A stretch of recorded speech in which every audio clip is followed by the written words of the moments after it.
वीरं प्रणम्य सर्वज्ञं विनिष्टाशेषदोषकं कातंतरूपमालेयं बालबोधाय कथ्यते। पंच परमेष्टि भगवान की, परम पूज्य आचार्य श्री सरवर्ण महाराज की, परम पूज्य आचार्य श्री भावसेन त्रिवेद महाराज की, परम पूज्य आचार्य श्री विराग सागर जी महाराज की, परम पूज्य गुरु शिक्षा विष्णु सागर जी महाराज की जय हो। यहाँ पर आज अपन प्रतिभू के रूप चलेंगे और प्रतिभू में उकार है, तो यहाँ पर प्रथमा विभक्ति एक वचन में प्रतिभू प्लस सी में यहाँ पर इकार का अनुबंध लोप किया। क्या किया? इकार का अनुबंध लोप किया और अनुबंध लोप करने के बाद यहाँ जो सी थी सकार बचा था उसको रेप से विसर्जनी से क्या कर दिया? विसर्ग कर दिया, तो बन गया प्रतिभू। अब यहाँ पर प्रथमा द्विवचन। अब प्रथमा द्विवचन को अपन देखते हैं। प्रतिभू धन औ, यहाँ ई दूतु रिवो स्वरे 189 नंबर सूत्र था। ये बोल रहा था ई और दू के उकार को यानी इकार उकार को मने या होगा।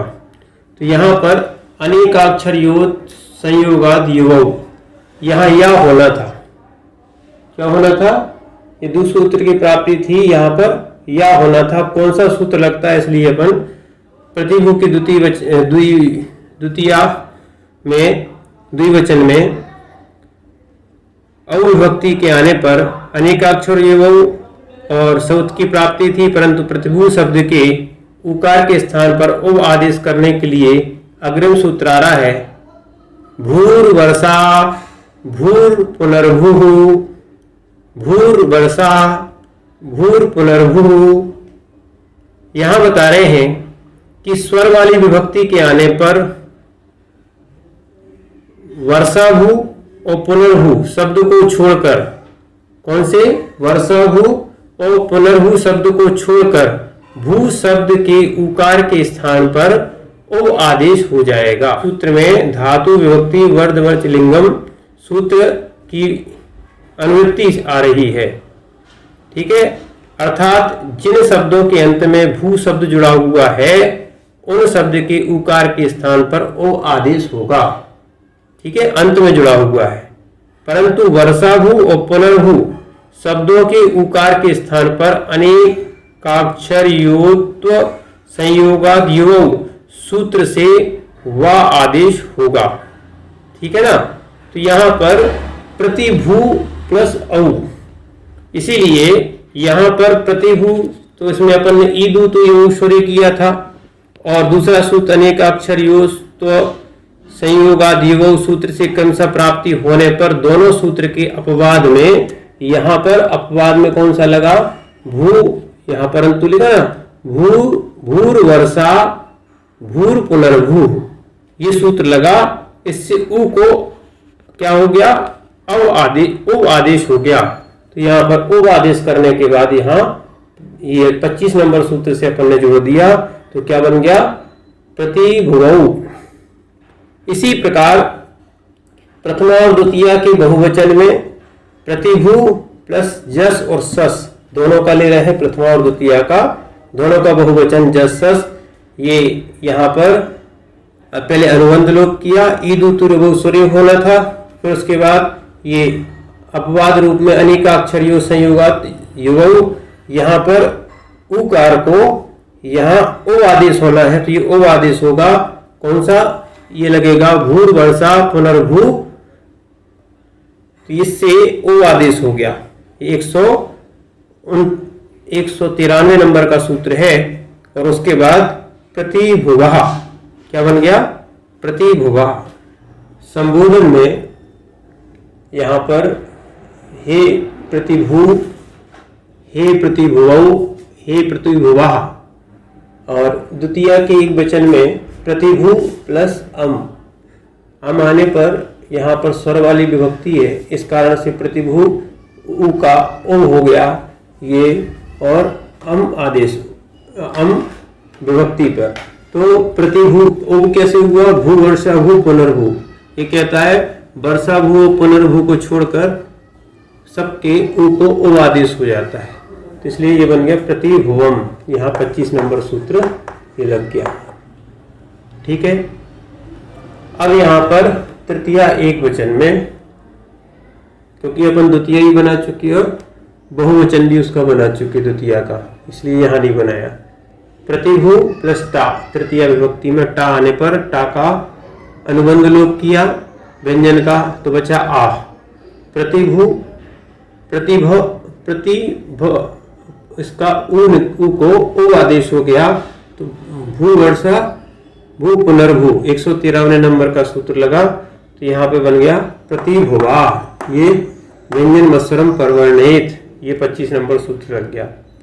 ऐसे अब तृतीया चतुर्थी और पंचमी तीनों का यहाँ पर इकट्ठा अपन द्विवचन बनाते हैं। द्विवचन बनाएंगे तो प्रतिभू प्लस भ्याम, ये व्यंजन वाली विभक्ति के होने पर इसमें कोई परिवर्तन नहीं होगा, जो कहते हैं उसमें प्रतिभूभ्याम बन जाएगा। तृतीया बहुवचन में यहाँ भिस प्रत्यय आता है, तो प्रतिभू प्लस भिस, ये भी व्यंजन वाली विभक्ति है, तो प्रतिभू भी यहाँ 130 नंबर का सूत्र लग जाएगा, रेपसो विसर्जनीय, तो प्रतिभू भी बन जाएगा। चतुर्थी एक वचन में प्रतिभू प्लस गे, यहाँ भी स्वर वाली विभक्ति है निकल रही है, तो इसका गा का लोप करके अनुबंध लोप हो गया, ये अनुबंध लोप किया, और अनुबंध लोप करने के बाद प्रतिभ ऊ का ओ हो गया, भू वर्षा भू पुनर्भू 193 नंबर सूत्र लगा, और ये ए बचा था स्वर, और ये 25 नंबर व्यंजन वस्त्रम परवर्णित से बन गया प्रतिभुवे। इस प्रकार से आपकी चतुर्थी एक वचन पूर्ण हुआ। यहाँ पर पंचमी और षष्ठी का एक वचन चलते हैं, दोनों का प्रतिभू प्लस गसी और गस आने पर ये स्वर वाली विभक्ति, इसलिए इसका अनुबंध लोप होके अस शेष बचा। फिर प्रतिभ और इसका ऊ का ओ आदेश हो गया, किससे? वर्षा भू पुनर्भू 193 नंबर का सूत्र है, इससे ओ आदेश हो गया, भू वर्षा भू पुनर्भू, इससे प्रतिभुवा क्या बन गया, दोनों को मिलाया, इस सका जो सा था इसका रेपसो विसर्जनी से विसर्ग हो गया, और व्यंजन मत्सरम परवर्णित से ये जुड़ गया, बन गया प्रतिभुवा। अब षष्ठी और सप्तमी का द्विवचन एक साथ बनेगा, प्रतिभू प्लस ओस, दोनों की विभक्ति समान है और ये स्वर वाली है, इसलिए अब कुछ नहीं करना। प्रतिभो और ऊ का हो गया ओश, भूर वर्षा भू पुनर्भू 193 नंबर का सूत्र है, तो बन गया प्रतिभुवो। यहाँ 25 नंबर सूत्र लगाओ, सा का विसर्ग हुआ रेपसो विसर्जनीय 130 नंबर सूत्र से, तो बन गया प्रतिभुवो। षष्ठी बहुवचन में चलेंगे, प्रतिभु प्लस आम, ये भी स्वर वाली विभक्ति है, तो प्रतिभो ऊ का हो गया ओ, और आम ये विभक्ति थी, भूर वर्षा भू पुनर्भू 193 नंबर सूत्र से, तो आपका षष्ठी बहुवचन बना प्रतिभुवाम व्यंजन मत्सरम परवर्णित। इस प्रकार आपका षष्ठी बहुवचन हुआ। अब सप्तमी एक वचन में प्रतिभू प्लस गी आने पर गी का इसको अनुबंध लोप करते हैं, स्वर वाली विभक्ति बनती है, प्रतिभू प्लस ऊ का ओ आदेश हो गया, भू वर्षा भू पुनर्भू 193 नंबर सूत्र से उप किया, और ई बचा हुआ स्वर इसको मिला दिया, व्यंजन मत्सरम परवर्णित, तो बना प्रतिभुवी। इसी प्रकार सप्तमी बहुवचन में प्रतिभू देशो, यहाँ पा का अनुबंध लोप किया, और ये व्यंजन वाली विभक्ति है, तो प्रतिभू सा का नामी के आने पर यहाँ पर शा हो जाता है, तो यहाँ पर नामी कर परा प्रत्यय विकारागमस्ता शी शम नु विसर्जनीयांतरोपी, तो इसलिए ये 150 नंबर 150 नंबर का सूत्र था, उसमें अपन ने इसको सा किया और इसको मिला दिया प्रतिभू शु, ये बना। अब प्रतिभू जो अपन ने बनाया था प्रतिभू की एक दूसरी विधि है। दूसरी विधि में अपन दो प्रकार की विभक्ति अपन ने पढ़ी है, स्वर वाली और व्यंजन वाली। स्वर वाली विभक्ति, पहले व्यंजन वाली विभक्तियां लेते हैं क्योंकि वो सी से शुरू होती है। सी, भ्याम, भिस, भ्यस, सुप, इतनी व्यंजन वाली विभक्तियां हैं। इस व्यंजन वाली विभक्ति में सबसे पहले अनुबंध लोप कर देंगे, इधर सी की ई का और इधर सुप के पा का। अब यहाँ पे अपन आते हैं, इसको अपन बनाते हैं प्रतिभू, सीधा सीधा जुड़ जाएगा सा का 130 नंबर सूत्र से रेप्सो विसर्जनीय से प्रतिभू बना। भ्याम सीधा जुड़ जाएगा प्रतिभू भ्याम, भिस प्रतिभू और सा का विसर्ग बन गया 130 नंबर से। ऐसे भ्यस सीधा जुड़ गया और यहाँ विसर्ग बन गया। सुप का यहाँ प्रतिभू सु, पा का अनुबंध लोप किया और इस सकार को नामी होने के कारण ये शकार होगा। ये 150 नंबर सूत्र से नामी कर परा प्रत्यय विकारा गमस्ता सीसम नु विसर्जनीय शांतरोपी, इससे हो जाएगा। ठीक है। ऐसे ही अब आती है स्वर वाली विभक्तियां। पहले व्यंजन वाली पढ़ी थी, अब आ गई स्वर वाली विभक्तियां। कौन कौन सी हैं इसको आपको दिमाग में भी आ जाएगा, एक दूसरा आइडिया है। तो कौन कौन सी हैं? औ, जस, अम, सस, टाम, गे, गसी और गस, और यहाँ ओस और आम, ये विभक्तियां हैं। तो अपन इनको क्या कर दिया, भू का जो भू है, प्रतिभू का ऊ निकलेगा, ऊ को ओ आदेश होगा। यह 193 नंबर का सूत्र कौन सा होगा? 193 नंबर का सूत्र है। उससे आपका ये भूर वर्षा भू पुनर्भू 193 नंबर से ऊ को दीर्घ को ओ आदेश हो गया, तो ओ हो गया यहाँ प्रतिभू प्लस ओ। अब अलग अलग प्रत्यय को जोड़ देंगे। औ तो प्रतिभुव, फिर इसमें अस तो प्रतिभुवा, सा को यहाँ पर रेप्सो विसर्जनी से विसर्ग हो गया। अम सीधा जुड़ गया है प्रतिभुवम, यहाँ सस, सस था सा का, इसका व्यंजन का लोप किया, अस बचा, और फिर प्रतिभुवा, टा था, टा का इसको टा को अनुबंध लोप किया, आ बचा, ये स्वर वाली विभक्ति हो गई। तो प्रतिभुवा, ये सब स्वर वाली आ गई विभक्तियां।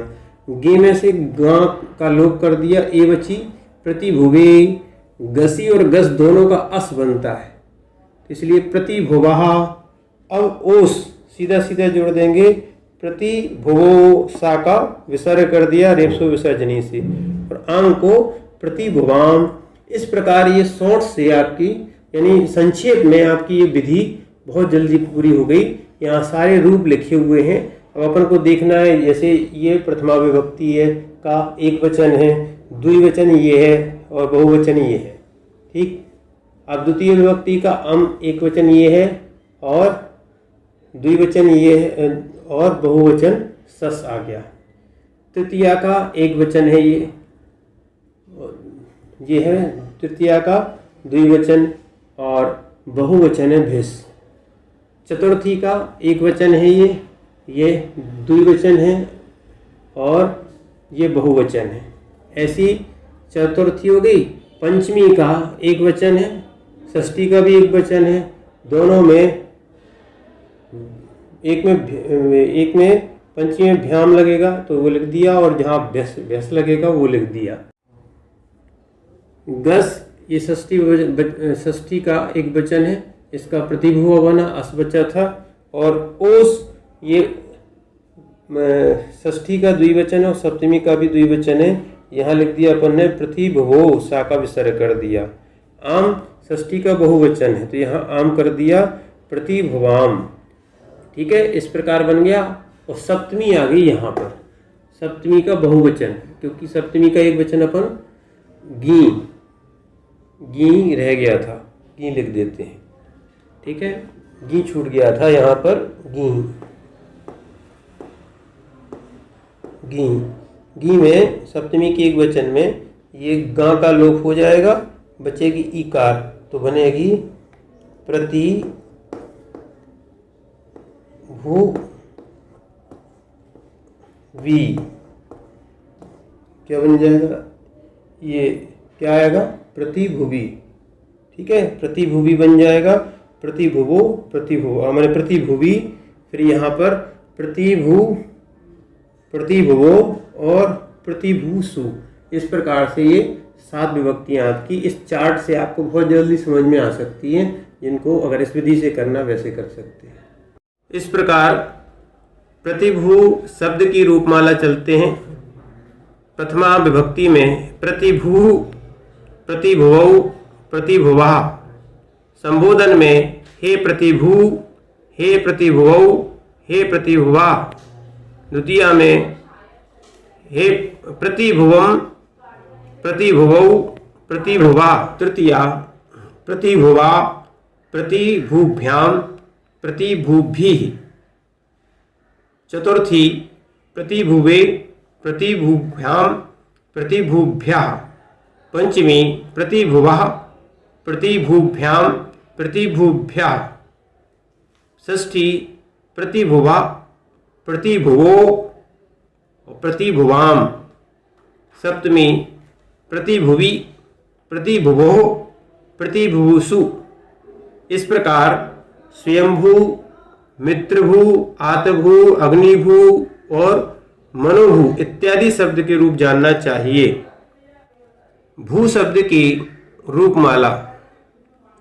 प्रथमा विभक्ति में भू, भुवौ, भुवः। संबोधन में हे भू, हे भुवौ, हे भुवः। द्वितीया में भुवम, भुवौ, भुवः। तृतीया में भुवा, भूभ्याम, भूभि। चतुर्थी में भुवि, भूभ्याम, भूभ्यः। पंचमी में भुवः, भूभ्याम, भूभ्यः। षष्ठी में भुवः, भुवो, भुवाम। सप्तमी में भुवि, भुवो, भूसुः। इस प्रकार यहाँ पर भू शब्द के रूप हुए।